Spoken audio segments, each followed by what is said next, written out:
Man City were actually causing Real Madrid a lot of problems down the left-hand side. But of course, in that position, you had Guardiola. Now, we know how good Guardiola is at making those half-space runs. But because this time he was starting from a far more central position, he could cause Real Madrid a lot more problems. One problem being, who was going to pick up Guardiola? And that was why City's central overload was so effective, because there would always be a spare man. And this led to the first goal. Guardiola makes a really good deep run, getting right on top of the Real Madrid centre-backs who were obviously meant to be tracking Haaland. And Guardiola and Haaland are able to double up, and that's where they get their goal. Really clever movement. However, Pep possibly didn't consider what would happen next. Real noticed that they could really hurt Man City down the left-hand side. You had Bellingham, who was almost acting as that free roaming player. He was able to drift. And then you had Vinny and Mbappe, who are very comfortable at operating from the left-hand side. So you often saw them drifting wide to make those inverted runs into the middle.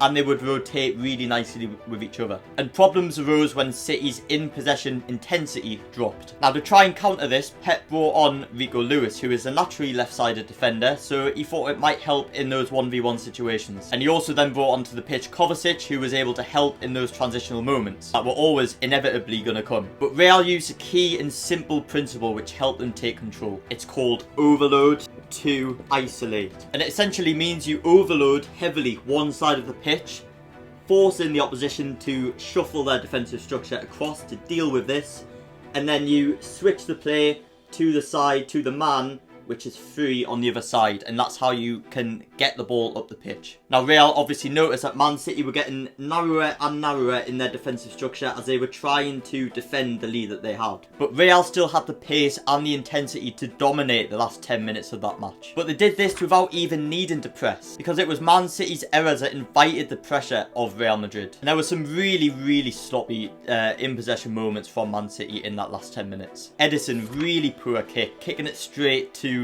Real Madrid. Kovacic losing the ball really sloppy. And I'll tell you one person who wouldn't have lost the ball in that position, Rodri. So it's clear from this game and many other games that Pep's side have maybe got a concentration problem, failing to remain focused in the final moments of matches. And subs coming onto the pitch who maybe don't fully understand their roles. In this case, in such a complex system against a world-class team in Real Madrid. So how does Pep solve this problem? And will City overturn this deficit, or is it too late?